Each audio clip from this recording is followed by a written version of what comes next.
Honneur et gloire te soit rendu, Père Céleste. Au nom de Jésus-Christ, ton Fils unique, ferions-nous sans toi. Tu m'as retiré de la boue du péché et je t'ai donné mon cœur. Mon cœur soit rempli de joie, de bonheur, car Jésus a pardonné tous mes péchés. Grâce à son sang, il a tout effacé. À toi la gloire, Père Céleste. L'honneur et la louange te reviennent. Béni sois-tu, Père, au nom de Jésus-Christ, ton Fils unique. Amen. Seigneur, sois de ta force, d'adoration, de louange, de reconnaissance, Seigneur, je te remercie, parce que ton amour sur la manifestation à travers ton Fils bien-aimé, Seigneur, merci Jésus, tu as porté nos péchés, Seigneur, tu as porté nos souffrances à la croix, Seigneur, mon Dieu, tu n'as pas bronzé, mais par amour, Seigneur, tu nous as laissé à la croix, afin que nous soyons libres, afin encore ce matin, que nous soyons réjouis en ta présence, Seigneur, mon Dieu. Oui, merci Jésus, parce que tu nous as aimés, Seigneur, dans l'amour profond, Seigneur, tu l'as prouvé, Seigneur, mon Dieu, par les cris de douleur, de souffrance, mais tu n'as pas abandonné la croix, Seigneur, tu as été, que nous puissions encore ce matin, te bénir encore ce matin, te bénir, t'adorer, parce que tu es le Dieu d'amour, le Dieu vrai, le Dieu de toute puissance, le Dieu qui est belle, qui revient bientôt. Seigneur, nous t'adorons parce que nous t'aimons encore ce matin, nous t'aimons, Seigneur, parce que tu nous as aimés. Reçois notre amour, Seigneur, reçois notre adoration, reçois, Seigneur, notre reconnaissance, Seigneur. Bénis encore, Seigneur, ce moment d'adoration. Bénis les cœurs, Seigneur, mon Dieu, bénis les vies, Seigneur, tous les vies encore ce matin. Répands ta gloire dans ces lieux, Père. Nous te remercions au nom de Jésus. Amen. Amen.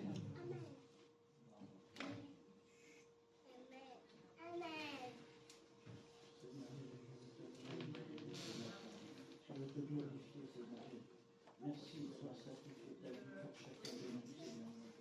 Merci d'être venu nous chercher, Seigneur. Par ton sang précieux, Seigneur, tu nous as purifiés, Seigneur. Par ta grâce, tu nous aides à avancer avec toi, Seigneur mon Dieu. Merci pour les œuvres que tu as accomplies à chacun de nous, Seigneur mon Dieu. Merci pour les réponses à nos prières, Seigneur Jésus. Merci pour chacun d'entre nous, Seigneur. Nous sommes tous heureux de t'appartenir, Seigneur. Nous sommes tous heureux de pouvoir travailler pour toi, Seigneur mon Dieu. Aide-nous, Seigneur mon Dieu, à suivre la voie que tu as tracée pour nous, Seigneur mon Dieu. Merci, Seigneur Jésus, pour tout. Bénis chacun de nous, Seigneur mon Dieu. Bénis chacun de tes enfants, partout dans le monde, Seigneur mon Dieu. Merci, Père. Que ta volonté soit accomplie. Au nom puissant de Jésus de Nazareth. Amen. Honneur et gloire te soit rendu, Père Céleste. Au nom de Jésus-Christ, ton Fils unique, que ferions-nous sans toi? Tu m'as retiré de la boue du péché, je t'ai donné mon cœur. Mon cœur soit rempli de joie, de bonheur, car Jésus a pardonné tous mes péchés. Grâce à son sang, il a tout effacé. À toi la gloire, Père Céleste, au nom de Jésus-Christ, ton Fils unique. Amen. Alléluia. Il est dit dans la parole de Dieu, celui qui habite sous l'abri du Très-Haut repose à l'ombre du Tout-Puissant. Amen. Je dis à l'Éternel, tu es mon refuge et ma forteresse, mon Dieu en qui je me confie. C'est lui qui me délivre du piège de l'oiseleur et de la peste dévastatrice. Il te couvrira de ses ailes et tu trouveras un refuge sous son plumage. Sa fidélité est un bouclier et une cuirasse. Tu ne redouteras ni les terreurs de la nuit, ni la peste qui vole durant le jour, ni la peste qui rôde dans les ténèbres, ni le fléau qui frappe en plein midi.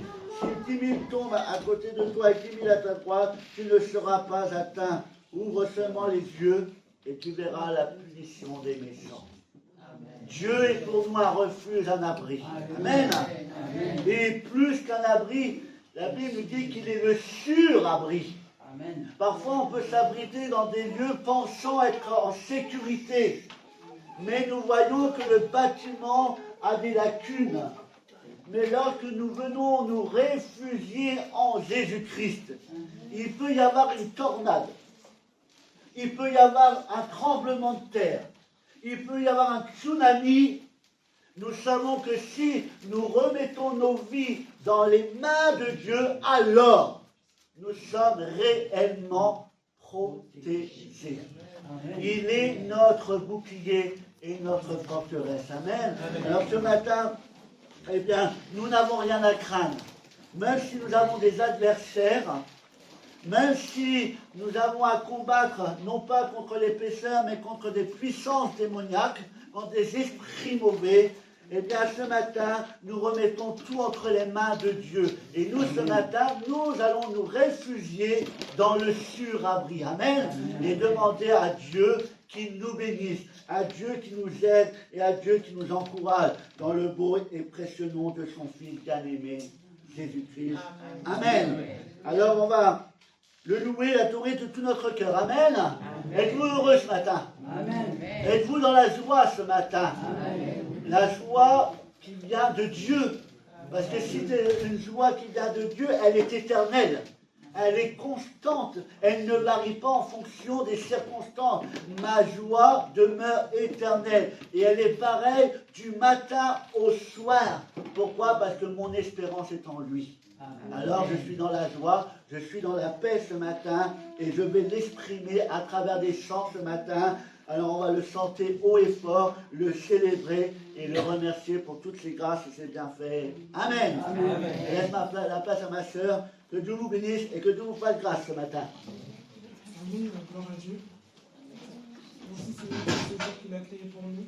Aujourd'hui nous sommes là, c'est pour le louer et l'adorer. Merci Seigneur parce qu'il a pris soin de nous toute cette semaine. Donc on va commencer avec ce chant qui dit « Nous apportons dans ta maison un sacrifice de louange ». Mes frères et sœurs, mes bien-aimés, je vais vous demander de vous lever. On va honorer notre Seigneur. Merci.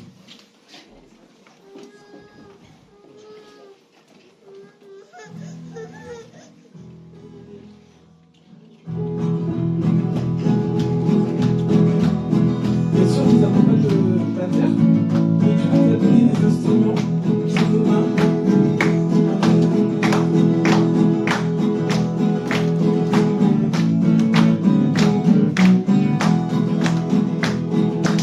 Nous apportons dans ta maison un sacrifice de louange.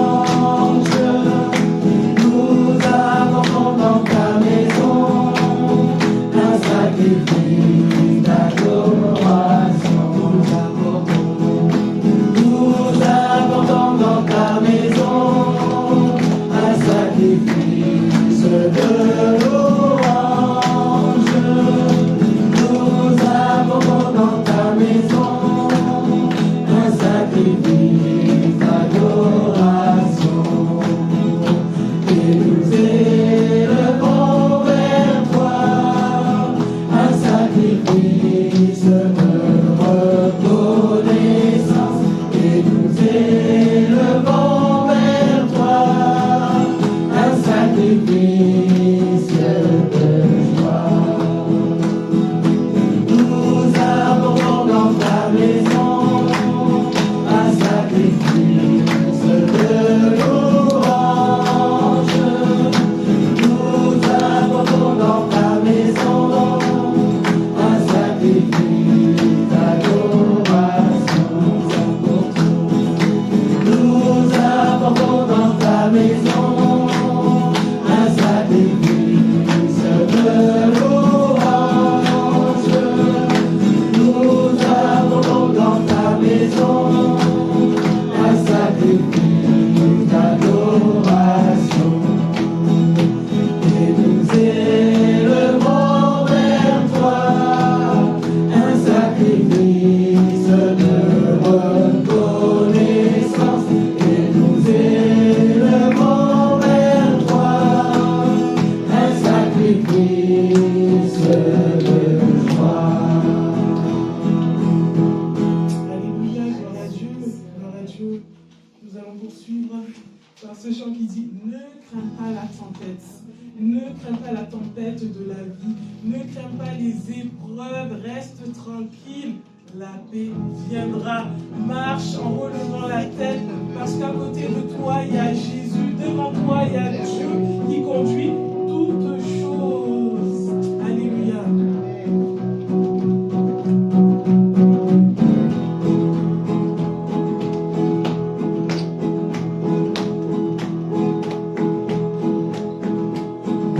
Crains pas la tempête, reste tranquille, la paix viendra.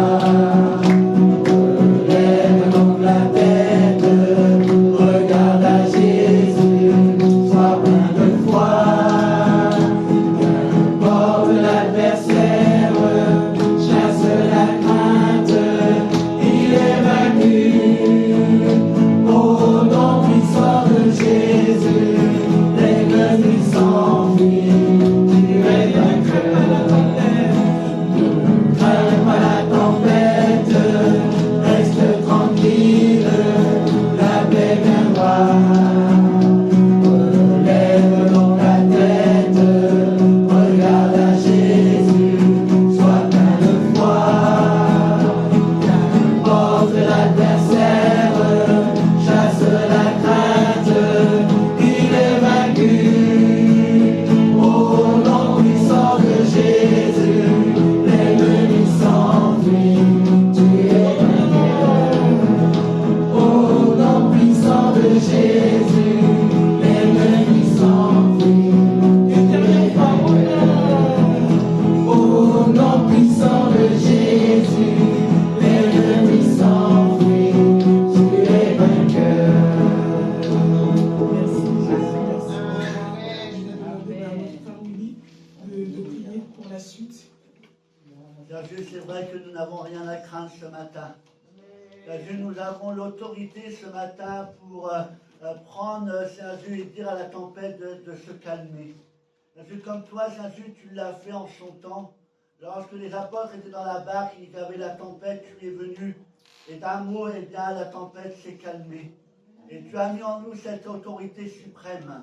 Et ce matin, par la puissance du Saint-Esprit, eh bien, nous voulons dire que nous n'avons aucune peur en nous ce matin. Nous n'avons pas peur de la tempête qui est devant nous, parce que tu nous as promis que tu serais avec nous pour l'éternité, que tu nous aiderais à traverser toutes les tempêtes, toutes les difficultés que nous serons amenés à affronter. Alors ce matin, nous te disons merci pour la sécurité que nous avons en toi.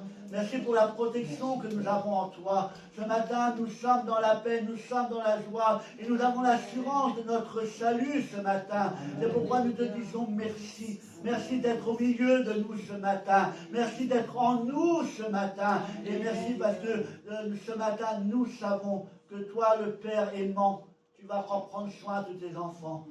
Toi, comme un père aimant, tu vas venir au secours de tes enfants. Tu vas apporter à ce dont nous avons besoin ce matin. Et ce matin, au nom de ton Fils bien-aimé Jésus-Christ, et avec l'assistance du Saint-Esprit, nous voulons t'apporter notre louange et notre adoration. Et te dire merci pour tout ce que tu as déjà accompli jusqu'à aujourd'hui. À toi revient toute la gloire, mon bien-aimé Sauveur. Amen. Amen. Gloire à Dieu.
Je m'appuie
Jésus, il est victorieux, toujours glorieux.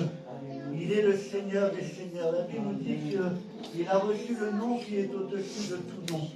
Ce nom merveilleux qui sauve, qui guérit, qui relève. Et nous avons pu voir le Seigneur à l'œuvre ces derniers temps. Quelques nouvelles pour vous encourager ce matin à louer d'une manière particulière votre Dieu, votre Seigneur Jésus-Christ qui est venu au secours de nos bien-aimés, qui est venu au secours parfois des membres de notre propre famille. Nous voulons le remercier ce matin pour la famille de notre sœur de La Fontaine, pour cette famille qui a eu un accident de voiture et nous avons prié, nous avons intercédé pour cette famille. Et la maman va mieux, la fille va mieux et l'enfant, le petit, est sorti du coma. Grâce de Dieu. Amen. Là où la médecine est limitée, nous avons un Dieu illimité. Amen. Nous avons le Dieu des miracles, le Dieu des prodiges avec nous. Également, un deuxième sujet de reconnaissance ce matin. Vous avez demandé de prier pour mon frère David, qui avait des ennuis de santé. Et les médecins dont le diagnostic pensaient que c'était de mauvais. Pour eux, c'était quelque chose de grave. C'était, pour vous dire, pour eux, un cancer. Et donc, les médecins, n'étaient pas très optimistes. Et il a passé des examens lundi, alors que les premiers examens révélaient deux grosseurs bien distinctes. Il a passé des examens lundi et sur les résultats, il n'y avait plus rien. Le Seigneur est intervenu, le Seigneur a fait grâce, le Seigneur a posé sa main puissante. Il a passé les examens mercredi et les médecins ont dit comme ça que ce n'était pas la même personne. Ce n'était pas la même personne parce que sur les résultats, il n'y avait plus rien. C'est là que nous voyons que nous avons véritablement avec nous un Dieu grand, un Dieu puissant. La Bible dit quand un cri l'Éternel l'entend et le délivre de toutes ses détresses. Il te suffit ce matin de crier à l'Éternel, de t'attendre à lui, et si tu crois, tu verras la gloire de Dieu. Amen. Alors ce matin, nous voulons le remercier, on va continuer. C'est pour vous encourager ce matin à le louer, à l'adorer de tout votre cœur. Un simple merci de votre part suffit pour réjouir le cœur de votre Père ce matin. Amen. Que Dieu vous bénisse.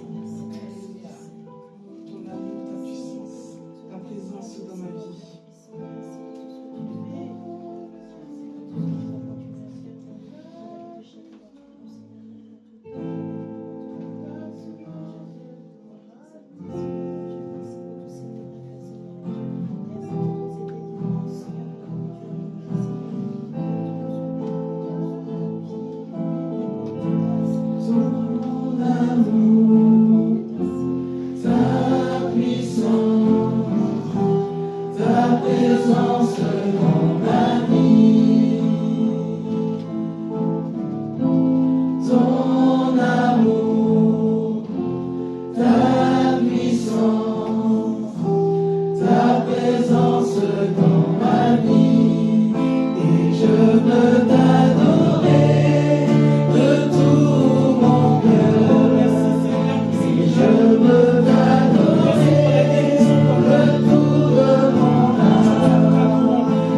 Je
je contemple ta sainteté, et quand je contemple ta beauté, oh Seigneur, mon Dieu, je te remercie.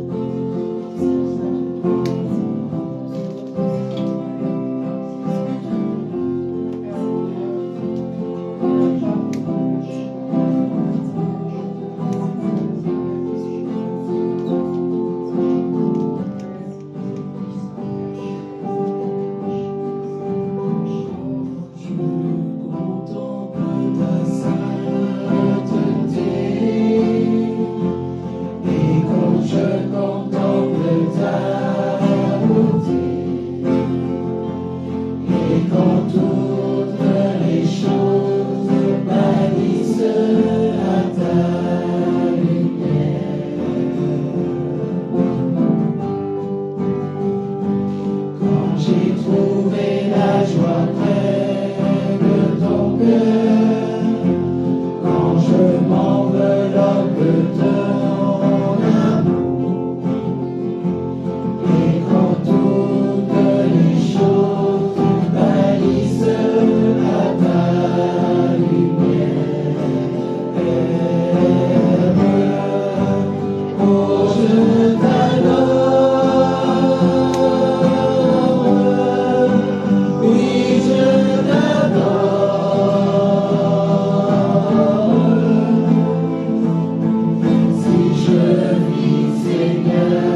donne tout. En vie, me voici, je te donne tout. Prends mon âme, prends mon cœur, je te donne tout. Prends ma vie, me voici, je te donne tout. Mon cœur est à toi, tout à toi. Mon cœur est à toi, tout à toi. Mon cœur est à toi, tout à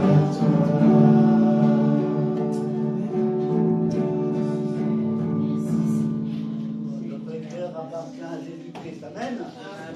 Est-ce que votre cœur appartient à Jésus ce matin?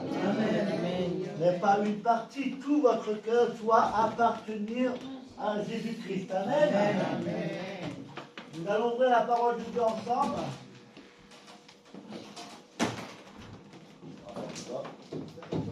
C'est pas grave. On la fera plus tard. Nous allons faire 4 lectures ce matin dans la parole de Dieu, afin de vous amener là où le Seigneur veut nous emmener, tous ensemble. Premier passage dans Exode chapitre 3. Exode chapitre 3. Et nous lirons les 11 premiers versets. Exode chapitre 3. Il est dit, Moïse faisait paître le troupeau de Jéthro, son beau-père, sacrificateur de Madian. Et il mena le troupeau derrière le désert et vint à la montagne de Dieu à Horeb. L'ange de l'Éternel lui apparut dans une flamme de feu au milieu d'un buisson. Moïse regarda, et voici, le buisson était tout en feu, et le buisson ne se consumait point. Moïse dit, je veux me détourner pour voir quelle est cette grande vision, et pourquoi le buisson ne se consume point. L'Éternel vit qu'il se détournait pour voir, et Dieu l'appela du milieu du buisson, et dit, Moïse, Moïse. Et il répondit, me voici. Dieu dit, n'approche pas d'ici, ôte tes souliers de tes pieds, car le lieu sur lequel tu te tiens est une terre sainte. Et il ajouta, je suis le Dieu de ton père, le Dieu d'Abraham, le Dieu d'Isaac et le Dieu de Jacob. Moïse se cacha le visage car il craignait de regarder Dieu. L'Éternel dit, j'ai vu la souffrance de mon peuple qui est en Égypte, et j'ai entendu les cris que lui font pousser ses oppresseurs, car je connais ses douleurs.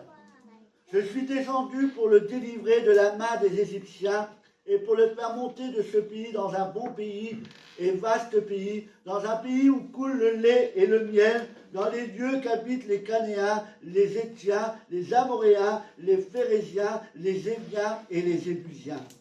Voici les cris d'Israël sont venus jusqu'à moi, et j'ai vu l'oppression que leur font souffrir les Égyptiens. Maintenant va, je t'enverrai auprès de Pharaon, et tu feras sortir d'Égypte mon peuple, les enfants d'Israël. Moïse dit à Dieu, qui suis-je pour aller vers Pharaon et pour faire sortir d'Égypte les enfants d'Israël? Dieu dit, je serai avec toi, et ceci sera pour toi le signe que c'est moi qui t'envoie. Quand tu auras fait sortir d'Égypte le peuple, vous servirez Dieu sur cette montagne. Amen. Amen. Un deuxième passage, avant de rentrer vraiment dans ce que le Seigneur veut nous parler, nous dire ce matin. 1 Samuel, chapitre 16. J'ai oublié de mettre l'essentiel pour certaines personnes.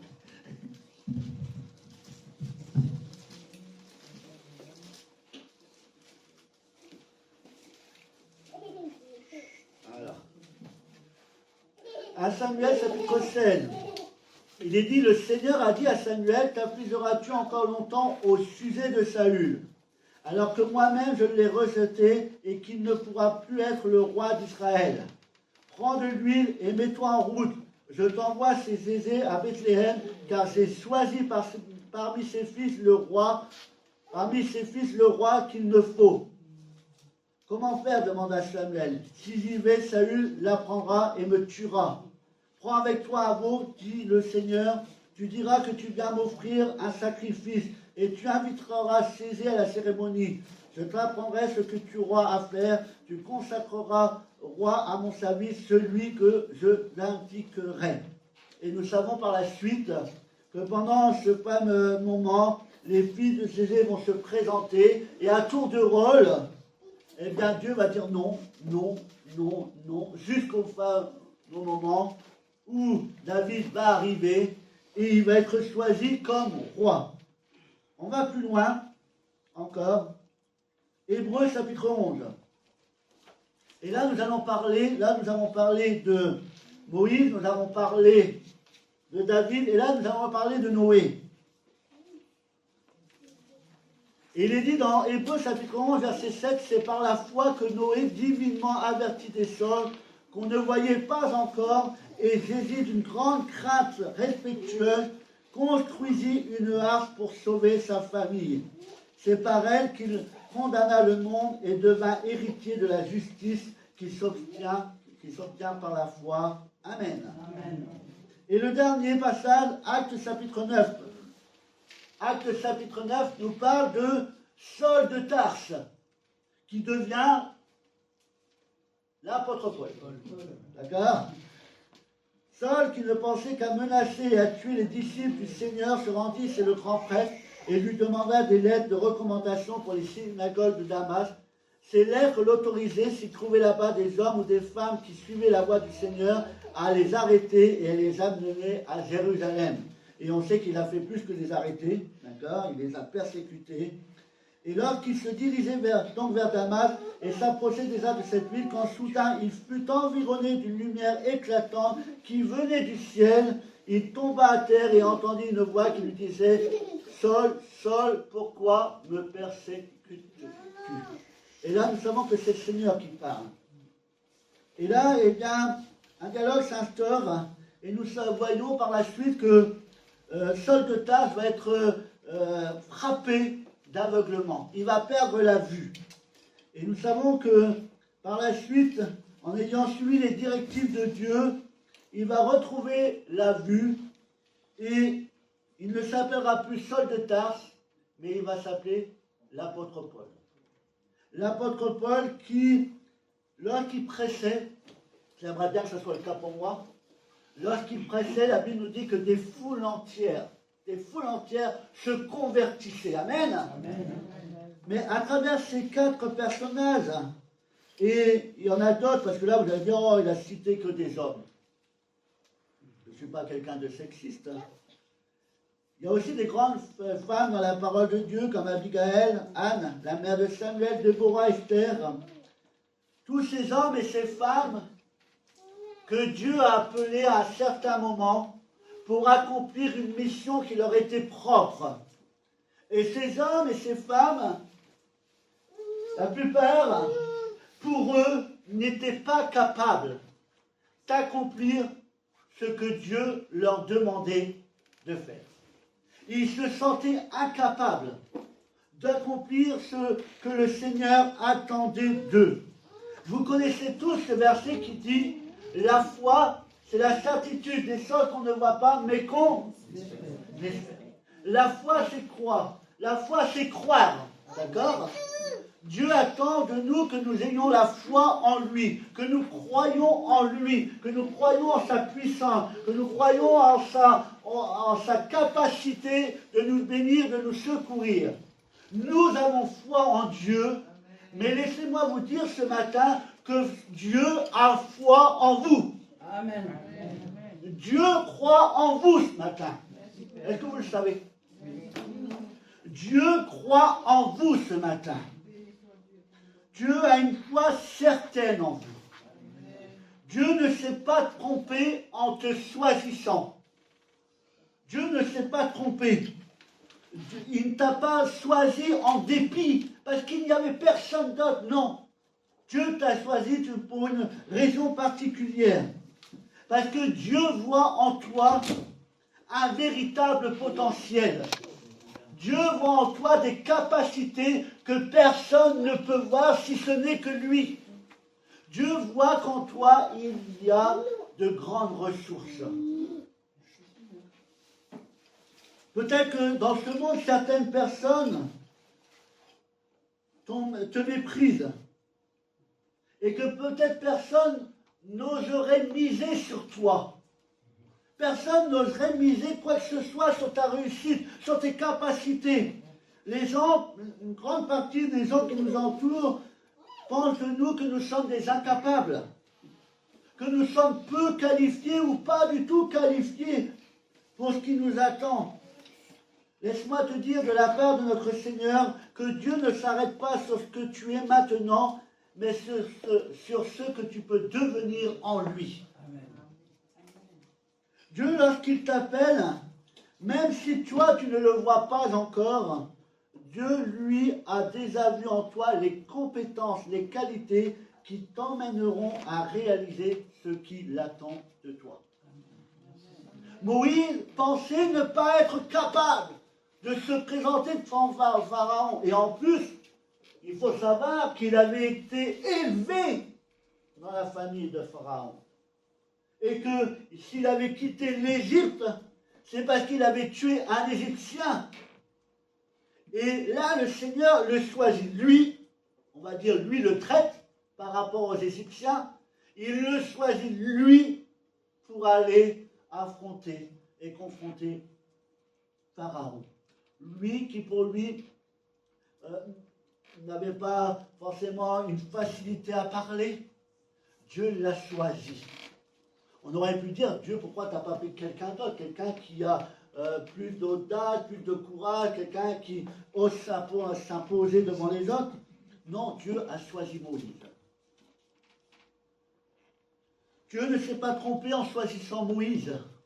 Dieu ne s'est pas trompé en choisissant Noé. Noé. Vers quel âge a-t-il construit l'arche? À quel âge a-t-il construit l'arche? À peu près quand il avait 500 ans. C'est la parole de Dieu qui nous le dit, si vous faites le calcul, entre deux, trois chapitres. Hein. Et il lui a fallu pratiquement une centaine d'années pour construire l'arche. Pourtant, c'est quelqu'un qui était déjà avancé en âge, que les gens auraient pu dire, il n'y arrivera jamais. Comment va-t-il faire pour porter? Maintenant, nous, pour porter, c'est facile, il y a les grues. C'est facile. En ce temps-là, il n'y avait pas toutes ces choses. Il n'y avait pas des tronçonneuses pour couper les arbres. Il coupait avec une petite hache. Pourtant, Dieu l'a choisi. Les gens auraient pu dire, maintenant, il est affaibli, il n'y arrivera jamais. Mais Dieu n'a pas regardé à l'apparence physique. Dieu savait qu'en lui, il y avait les ressources nécessaires pour accomplir la mission qui était la sienne. Sans oublier David. David, ce petit homme, la Bible nous dit qu'il était le plus petit de la fratrie. Tous les autres, les frères, étaient des hommes costauds, des hommes pleins de force. Ils n'étaient pas comme moi, petits et gros, ils étaient grands, forts, avec des muscles assaillants. Mais non. Et tous ces hommes forts, vaillants, défilaient devant Samuel. Et là, Samuel qui était attentif à Dieu, eh bien, entendait la parole de Dieu qui leur dit, non, c'est pas celui-là, c'est pas celui-là, c'est pas celui-là. À la fin, il va demander, est-ce que tu as encore un autre fils? Il va dire, oui, j'en ai encore un, mais il fait paître les brebis. Et là, il rentre. Et ce petit David va devenir le roi. Parce que Dieu ne s'arrête pas sur les apparences, mais regarde à l'intérieur. Il regarde le cœur et les dispositions du cœur. Saul de Tarse, qui aurait misé sur lui? Qui aurait pu croire que Saul de Tarse, le persécuteur des chrétiens, celui qui a persécuté, qui a arrêté, emprisonné, qui a tué des hommes de Dieu, Eh bien, cet homme est devenu l'apôtre Paul. Celui qui est pour nous encore un exemple aujourd'hui.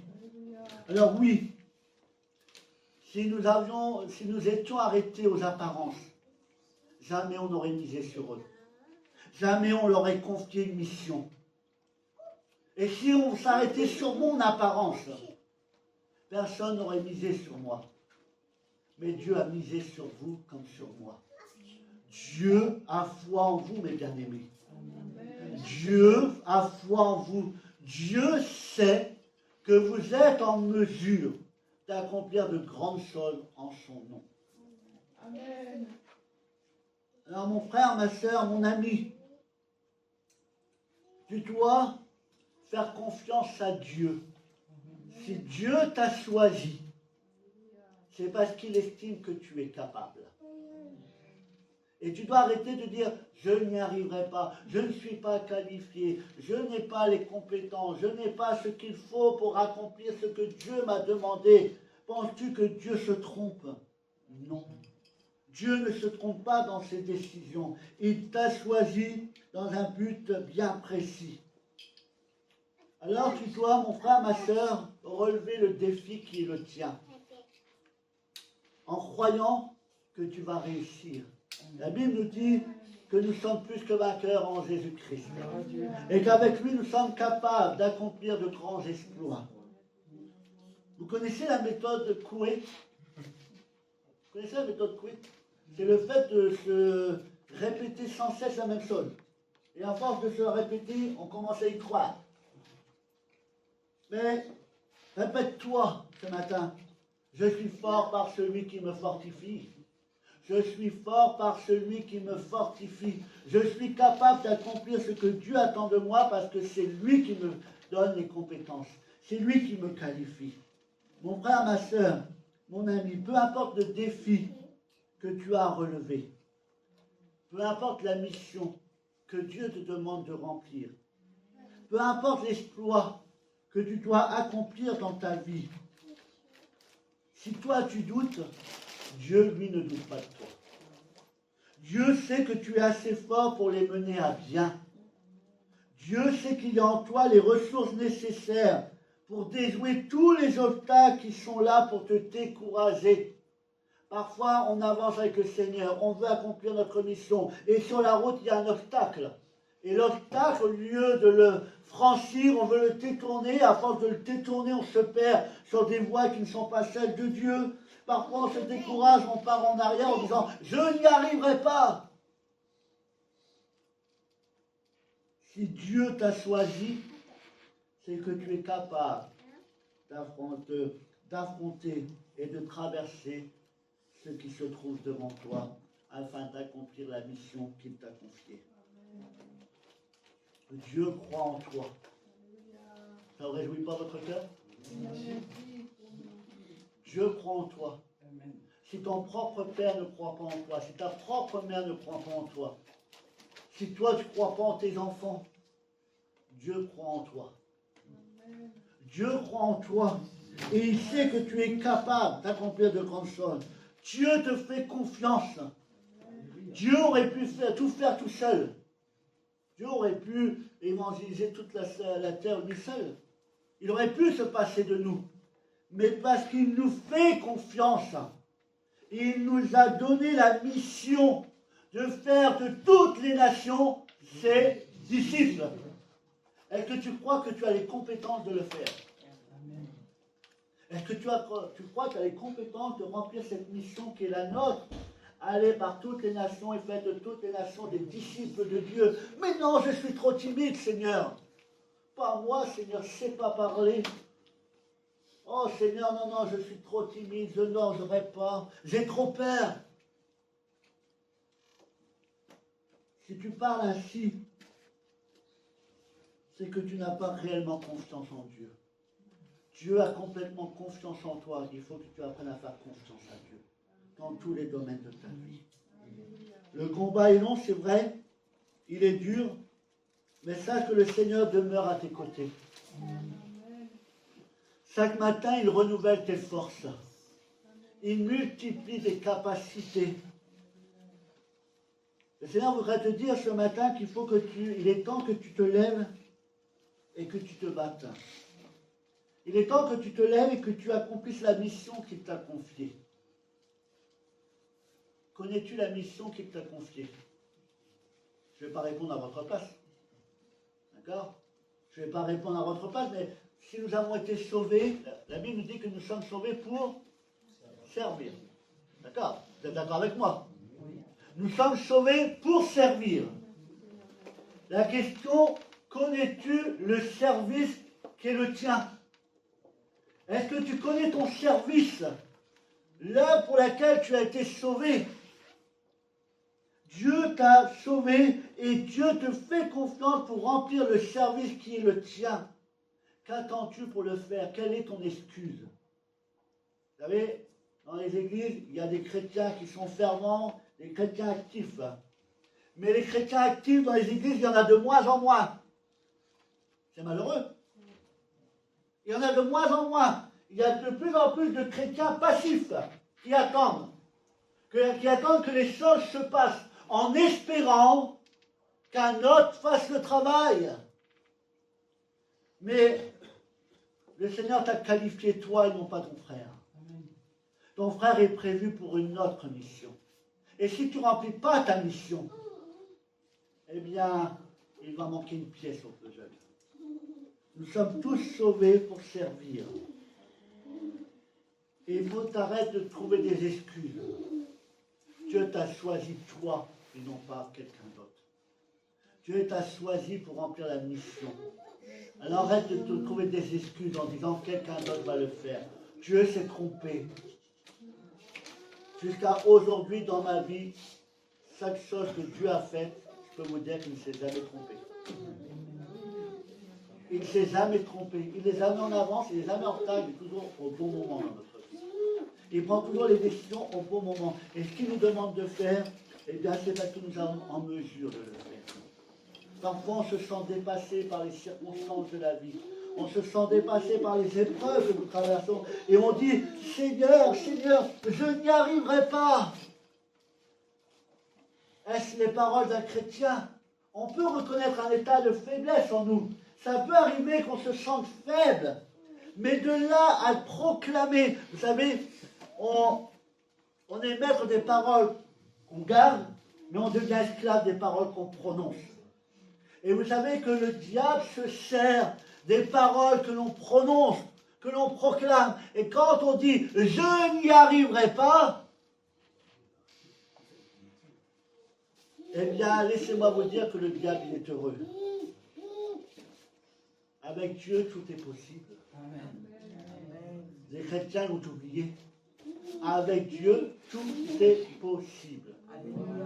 Là où les gens du monde sont tenus en échec, moi, je réussirai. Parce que j'ai en moi la source et j'ai avec moi les forces nécessaires. Et ces forces, c'est Dieu lui-même. C'est Dieu lui-même. Nous avons tendance à oublier, pourtant on le sent, Dieu Tout-Puissant, comme mon cœur considère, tout l'univers que tu as créé. On le sent, on le proclame haut et fort, et on dit aux gens qui nous entourent, Dieu est fort, Dieu est puissant, Dieu est capable de tout. Et puis quand nous on passe par un moment difficile, on proclame les choses, on le dit à ceux qui nous entourent, mais quand on passe par le creuset, nous-mêmes, on est en proie au doute. Il y a quelque chose qui ne va pas. Il y a quelque chose qui ne va pas. Mais bien aimé, Dieu t'a choisi pour une raison bien particulière. Es-tu prêt à remplir la mission qui est la tienne? Es-tu prêt à te lever ce matin? Et enfin dire oui Seigneur, je vais remplir ma mission. Oui Seigneur, je vais accomplir l'exploit que tu attends de moi. Tous les hommes devant Goliath, tous les hommes de l'armée d'Israël, pourtant la Bible nous dit que ce sont des hommes qui étaient aguerris à la guerre. Ils avaient remporté de multitudes de victoires. Pourtant devant un homme, ils étaient en train de se planquer dans les tentes. J'imagine les genoux en train de se plaquer les uns contre les autres. Et la Bible, qui a été devant Goliath? Qui aurait misé sur David? Qui aurait misé sur David? Imaginez devant vous, on va dire Teddy Riner. Quand on le voit à la télé, le gars, c'est sûr que s'il est devant moi, il faut un escabeau pour arriver à sa hauteur. Imaginez Teddy Riner devant nous et vous voulez faire un combat de judo contre lui. Et on met sur l'affiche Teddy Riner contre Willy. Pourquoi vous riez? Pourquoi vous riez? Sur qui allez-vous miser? Sur qui allez-vous miser? Attention à ce que vous allez dire. La logique voudrait que tout le monde va miser sur Teddy Riner. Bon, si vous parlez d'argent, vous allez perdre. Parce que moi, je viendrai au nom de Jésus. Amen. Je vais le terrasser. Et je vais le terrasser. Et lui va pleurer parce que ça sera sa première défaite. J'aurais préféré que ça soit pendant les Jeux Olympiques, on aurait eu la médaille d'or. Mais oui, il faut arrêter de se fier aux apparences, à ce que l'on voit. Qui aurait misé sur David? Et encore, j'imagine, il arrive, alors il essaie de mettre l'armure, de prendre les armes, et puis j'imagine en train de vouloir lever l'épée, puis d'un seul coup, l'épée, elle l'emporte. Alors lui, je pense qu'ils ont dû se dire, oh, il va abandonner l'idée, il va abandonner, il va se rendre compte qu'il n'est pas à la hauteur quand même. Mais je pense qu'en eux, ils devaient se dire, on va déjà prévoir ses obsèques. On va déjà prévoir le moment où on sera obligé de l'enterrer et comment on va faire pour récupérer son corps. Alors lui, il avance, et en plus, les hommes le voient, il prend une fronde. On dit, qu'est-ce qu'il va faire, une fronde contre cet homme qui faisait plus de 2 mètres, plus de 3 mètres, avec un épée, imaginez la longueur de l'épée. Et il prend sa petite fronde, il ramasse les pierres, et puis il commence à faire tourner sa fronde. Là, tu devais se dire, mais qu'est-ce qu'il croit qu'il va faire avec sa fronde? Qu'est-ce qu'il va faire avec ça? Quand ils ont vu la taille de la pierre par rapport à la taille du bonhomme, eh bien, il a tiré. Il a tiré, il a touché, et il a remporté la victoire. Amen. Tout ça parce qu'il était conscient que Dieu l'a envoyé. Et que si Dieu l'a envoyé, Dieu lui a donné des capacités. Et que, puisqu'il a obéi à Dieu, il a été au nom de Dieu, et bien il a obtenu la victoire. Et il a remporté, il a accompli l'exploit que Dieu attendait. Et en toi, il y a les mêmes forces. Et il suffit que tu fasses preuve de courage et d'audace. Et au lieu de fuir devant la difficulté, que tu viennes et que tu l'affrontes. Et la Bible, et là on voit à travers cette histoire, avec une petite pierre, il a terrassé Goliath. Je ne vais pas demander de ramasser une pierre, d'accord, mais de proclamer au nom de Jésus-Christ ta victoire. Ta pierre, c'est Jésus-Christ. Parce que la Bible nous dit que tout ce que vous demandez au nom de Jésus, croyez que vous l'avez reçu. Alors oui, mon frère, ma soeur, il y a en toi des capacités que tu ne peux pas imaginer. Tu es tel que David, ce gamin qui était frais, ce petit bonhomme. Eh bien, tu es capable d'accomplir l'exploit que Dieu attend de toi. Tu es prêt, tu es capable de relever le défi que Dieu a mis devant toi. La question c'est, le veux-tu? Est-ce que tu es prêt à le faire? Est-ce que tu es prêt à le faire? Vous savez, ce que David a fait, les autres auraient pu le faire. Mais pourquoi ils n'ont pas fait? Parce qu'ils ont été paralysés par la peur. Et la peur les a stoppés. Parce qu'ils se sont fiés à ce que leurs yeux voyaient en face. Alors si c'est la peur qui te paralyse ce matin, pour accomplir ce que Dieu attend de toi, eh bien, chasse la peur au nom de Jésus-Christ. Balaye la peur. Dieu est le Dieu de toutes les victoires. Et dans le camp de Dieu, il n'y a aucun perdant. Vous croyez? Dans le camp de Dieu, il n'y a aucun perdant. Dans le camp de Dieu, il n'y a pas de fort ni de faible. Nous sommes tous forts en Jésus-Christ. Tous forts en Jésus-Christ. Parce que les forces ne sont pas charnelles, nos forces sont divines. Nos forces nous viennent de Dieu directement. Alors, mon frère, ma soeur, tu fais face à un défi. Et pour surmonter le défi qui est le tien, tu dois accomplir un exploit. Dieu te dit que tu es capable ce matin. Si tu comptes sur ses forces. Si tu te regardes, tu fixes tes yeux sur lui, eh bien tu seras encouragé à te lever et à te battre. Beaucoup de chrétiens ont déposé les armes, disant je n'y arriverai pas. Je ne suis pas fait pour ça. Je me suis trompé de combat. J'aurais préféré rester en retrait. Non. Dieu ne nous appelle pas à rester en retrait. La Bible nous dit, va de l'avant. Va de l'avant. Avance toujours. Vaillants héros. Et nous deux sommes appelés à être de vaillants héros ce matin. Alors je voudrais te dire de la part de Dieu que Dieu ne s'est pas trompé en te choisissant. Tu es, pour lui, à ses yeux, un vaillant héros. Tu es quelqu'un de fort, de puissant.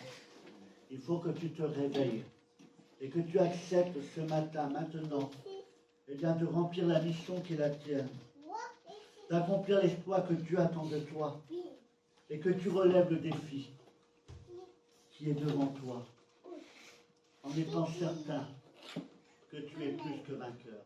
Amen. La Bible nous dit que si nous sommes en Jésus-Christ et que si nous demeurons en lui, rien ni personne ne pourra nous terrasser.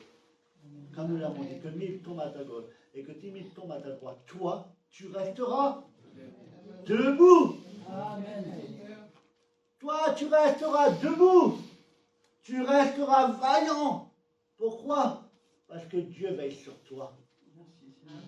Et tu n'auras pas grand-chose à faire si ce n'est que de proclamer le nom de Jésus-Christ. Il n'y a pas beaucoup d'efforts à faire. Tout ce que vous demandez au nom de Jésus, croyez que vous l'avez obtenu.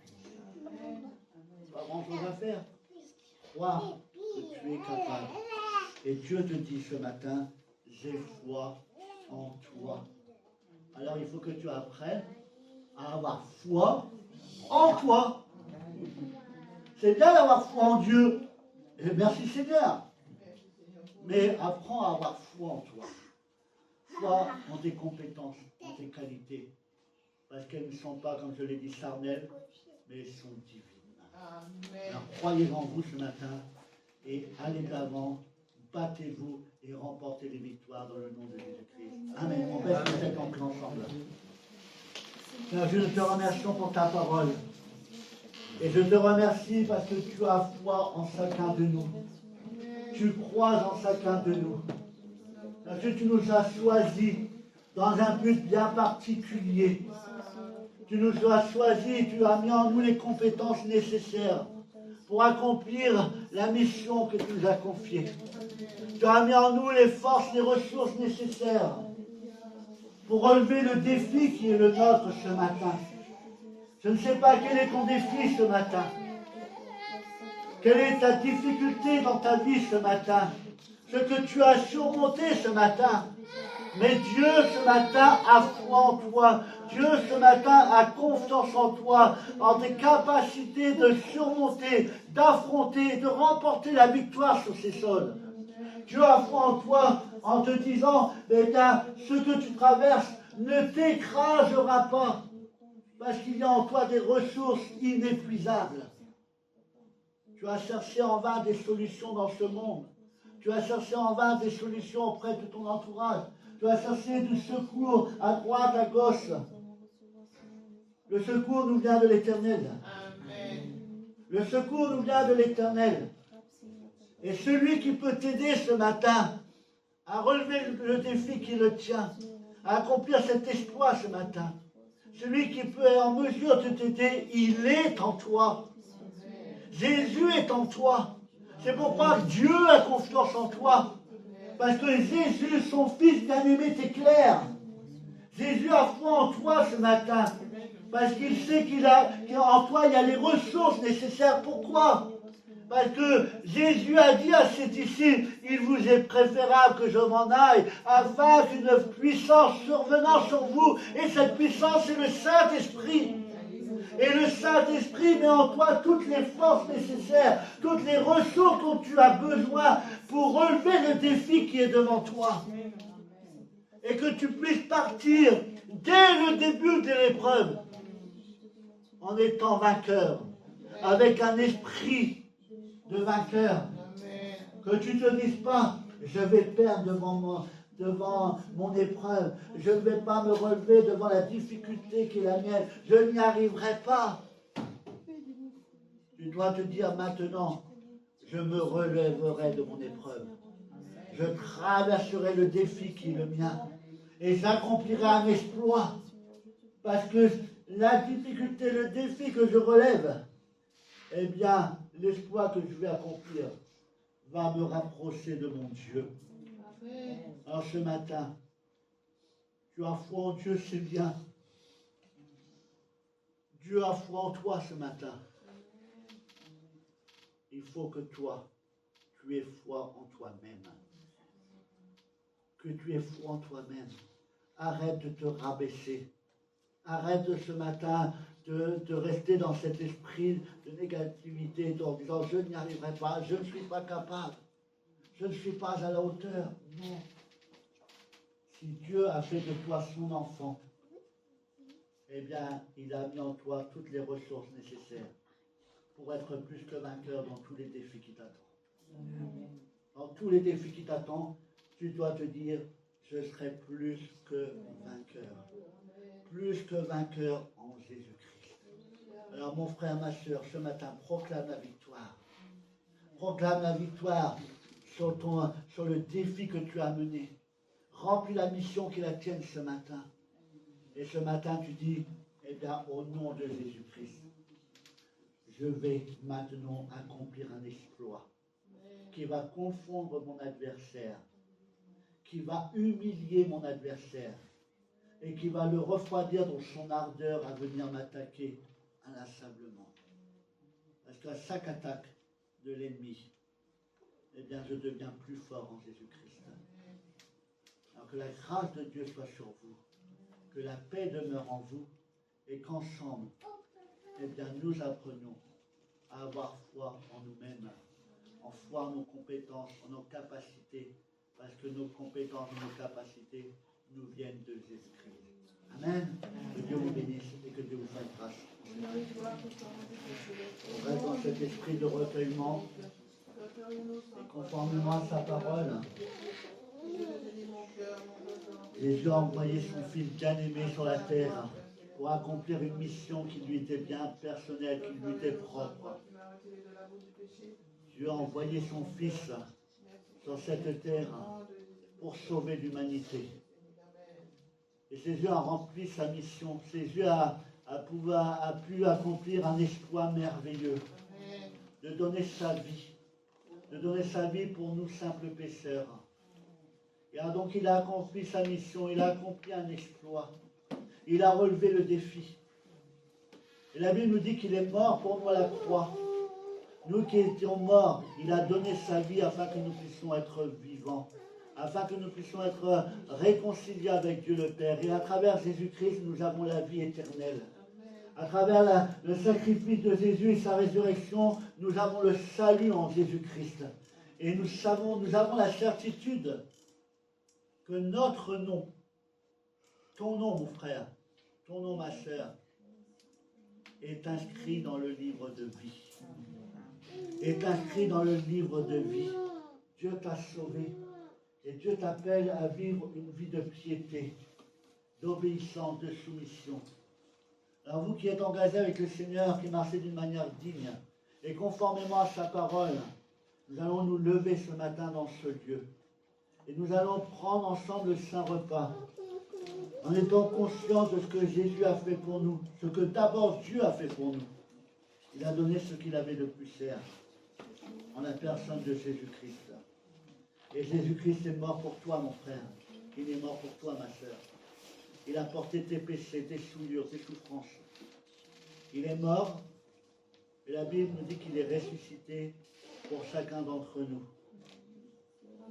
Il est ressuscité, il est monté à la droite, assis à la droite de Dieu le Père, il règne en majesté, et ce matin, son regard est posé sur vous.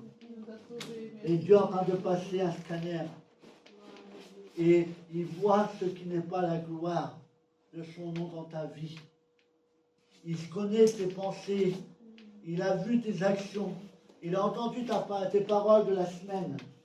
Et si toi, dans ton cœur, tu sens que quelque chose n'est pas de la gloire de Dieu, la Bible nous dit que là où le péché abonde, la grâce surabonde. Et que lorsque nous confessons nos péchés, Dieu nous pardonne. Alors avant de prendre le saint repas, examine-toi afin de savoir si tu es en mesure de le prendre. Et si tu estimes être digne de Dieu ce matin, eh bien, nous t'invitons à te lever à ta place et ensemble nous allons partager le saint repas afin que Dieu nous aide, nous encourage à continuer notre marche avec lui. Soyons assurés qu'il nous communique ce soir. Amen. Et pendant que nos frères distribuent les éléments, eh bien, je vous laisse un temps pour louer et adorer votre Dieu de tout votre cœur. Ouvrez votre bouche ce matin. Honneur et gloire te soit rendu de Père. Au nom du sang de Jésus-Christ, son Fils béni. Toi, nous sans toi, tu m'as retiré de la boue du péché. Et je te donnais mon cœur soit rempli de joie, de bonheur. Car Jésus a pardonné tous mes péchés et grâce à son sang, il a tout effacé. À toi la gloire, Père céleste. L'honneur et la louange te reviennent. Béni sois-tu, Père. Au nom de Jésus-Christ, son Fils unique. Amen.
Ce matin, à travers une œuvre précieuse de Jésus-Christ, vous obtenez la guérison du corps, de l'âme et de l'esprit. Proclamez ce matin dans votre vie la victoire, la délivrance en Jésus-Christ. La Bible nous dit qu'il est le secours qui vient des cieux et qui vient nous délivrer de l'oppresseur, qui vient nous délivrer de toutes les choses qui viennent interférer dans notre relation avec Dieu. Alors ce matin, que ton corps, ton âme et ton esprit soient restaurés par la puissance de notre Seigneur Jésus-Christ. Amen. Amen.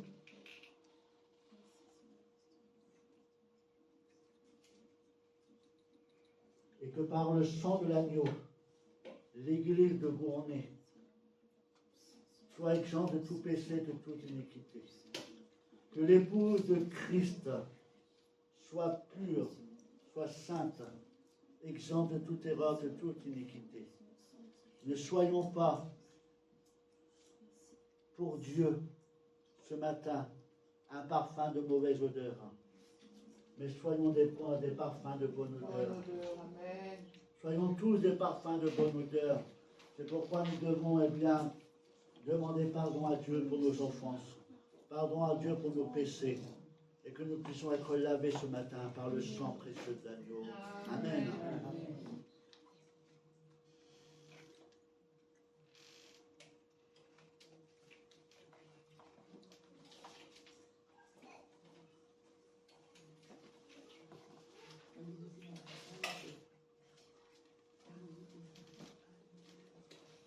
Amen.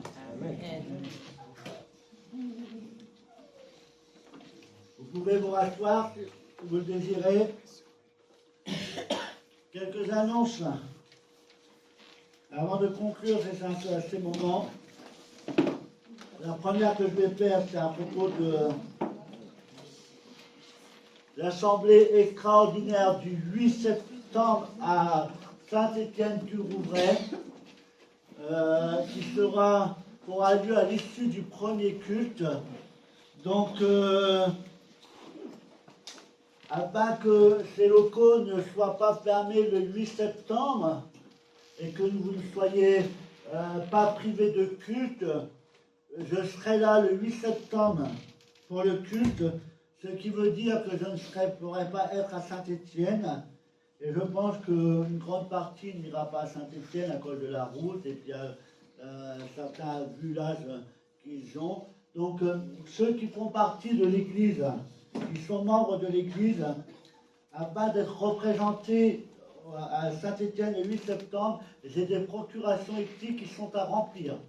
Alors, qui n'a pas rempli sa procuration, qui fait partie pour l'instant des membres de l'Église, d'accord? Donc là, vous l'avez rempli. Christiane, tu l'as rempli? Tiens, tu l'as rempli maintenant, s'il te plaît? Tu n'as pas de stylo? Vous ne l'avez pas eu? Cadeau. Cadeau. Vous, toi, c'est fait. Vous, c'est pas fait. Tu l'as pas fait. C'est fait? Voilà. Toi, tu n'as pas fait. Mauvais élève. On ne peut pas partir spécialement. Par contre, vous pouvez le remplir si vous voulez me donner vos coordonnées. Voilà. Laurent ou Daniel. Je ne sais pas si vous avez un stylo. En même temps, vous marquez les prénoms de vos enfants. Là, si vous pouvez, vous savez, pour les ados, les enfants, pour la réunion. D'accord? C'est pareil. Vous me le remplissez pour que je puisse avoir vos coordonnées également. Tu m'as donné ton téléphone? Oui, tu m'as dit. Ça c'est fait? Tu l'as rempli? Tu sais quoi? C'est ça. Toi, c'est fait encore? Voilà.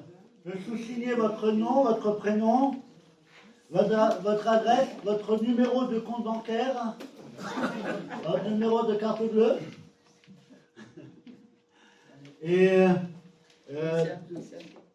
donner procuration soit à Laurent Atomoun ou Daniel, demeurant dans le village de Pucé. Ben voilà, c'est très bien. Pucé, P-U-C-H-A-Y. La date, le lieu, et n'oubliez pas, bon pour pouvoir, et la signature. En fait, ça va, je crois, c'est un vote pour changer des statuts. Donc voilà, afin que vous puissiez également avoir votre mot à dire sur les changements des statuts. Voilà. Et pendant que nos bien-aimés voteront à Saint-Étienne-du-Rouvray, nous aurons, le dimanche 8 dans ce lieu, nous ferons le bilan de l'année de l'Église. C'est-à-dire tout ce que nous avons fait dans l'année, tout ce que nous prévoyons de faire dans l'année future, et ainsi de suite. Je vous donnerai le bilan de l'Église. Le bilan au niveau des offrandes, comment sont les offrandes, le bilan par rapport au nombre de croyants qu'il y a dans l'église de Gournay. Voilà, on fera le bilan de l'église. Donc vous êtes tous cordialement invités à venir le 8 septembre. Si vous voulez avoir des informations sur la santé de l'église, eh bien, ça sera le moment de venir. Et si vous avez des questions, n'hésitez pas à les poser. Voilà. Après, nous allons, une fois que vous avez tout rempli, voilà, les autres annonces. Nous reprenons le rythme normal des réunions maintenant, puisque c'est la rentrée scolaire. Donc, les réunions de la semaine sont le mercredi 14h30 pour les musiciens, jeudi à 14h30 études bibliques et réunion de prière, le samedi répétition du cours de louange et le dimanche matin à 10h le culte. sans oublier que le premier dimanche de chaque mois est consacré aux jeûnes et prières, et la première semaine de chaque mois est consacrée aux jeûnes et prières. Donc ça veut dire qu'à partir d'aujourd'hui, il y a la semaine de jeûne et prières. Comment nous fonctionnons? Il y a réunion demain soir, lundi, mercredi et vendredi, de 18h à 20h dans ce lieu. Vous venez à l'heure que vous voulez et vous repartez à l'heure que vous voulez. C'est en plus des réunions habituelles, d'accord? Et nous conclurons la semaine de jeûne et prière tous ensemble le dimanche 8 septembre dans ce lieu, après le bilan de l'église. Voilà. Les différents comptes sur lesquels vous pouvez nous retrouver, n'oubliez pas de vous abonner, d'en parler à votre entourage également, afin que la parole de Dieu soit propagée à un plus grand nombre. L'école du dimanche reprendra début octobre. Voilà, le premier dimanche d'octobre reprendra. Pourquoi? Parce que, étant donné que c'est la rentrée scolaire, c'est demain, donc on veut laisser les enfants reprendre un rythme normal, d'accord? Pas trop les charger dès le début. Donc, ça aura lieu en début octobre. Je vous souhaite une bonne rentrée à tous les enfants. Plein de courage, plein de force, d'accord? Et dites-vous que vous allez réussir votre année. Amen. Si vous faites confiance à Dieu et que tous les matins vous mettez votre journée à Dieu, Dieu vous donnera les capacités d'y arriver. Amen. Amen. Il faut, croyez-le, Dieu est le Dieu de la réussite. Dieu a dit que nous ne sommes pas la queue, mais la tête, et qui nous aiderait à réussir dans tous nos projets. Amen. Donc voilà. Donc une bonne rentrée à tous nos enfants. Voilà. Et une bonne rentrée pour les parents qui reprennent le travail. Voilà. Donc il n'y a pas d'autre annonce. J'ai rien oublié, je crois. Non, j'ai tout fait. C'était bon pour une fois. Voilà. Bon, c'est bon. Hein. Donc on va terminer par un chant, si vous voulez bien, et après je vous libère. Vous pourrez faire ouf. Il arrête de parler. Voilà. Donc on va terminer par un chant et ensuite par la prière. On va se lever à notre place pour les plus courageux.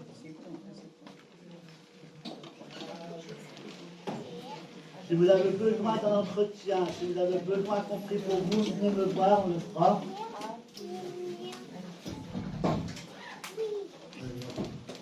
Okay. Et François, tu termineras par la prière, s'il te plaît.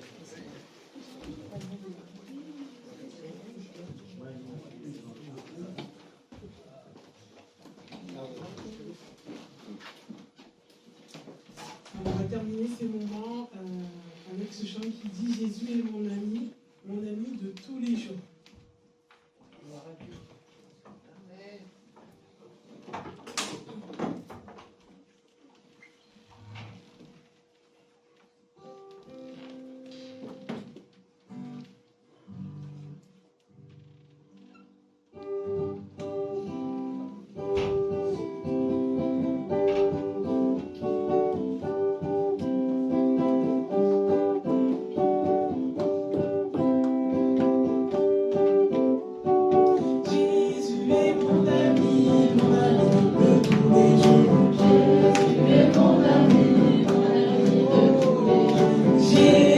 est mon ami, mon ami de tous les jours.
Merci de ce que tu as été au milieu de nous. Nous voulons encore, Seigneur mon Dieu, nous confier encore cette semaine de nous garder, Seigneur, de la foi. Seigneur, de ce que tu as pour nous donner, de nous à le mettre en pratique. Nous voulons garder ta parole, la Seigneur, de prière, Seigneur mon Dieu. Continue le combat de la foi, Seigneur. Merci de accompagner chacun de nos demeures sans accident et sans danger. Te remercions, Père, au nom de Jésus. Amen.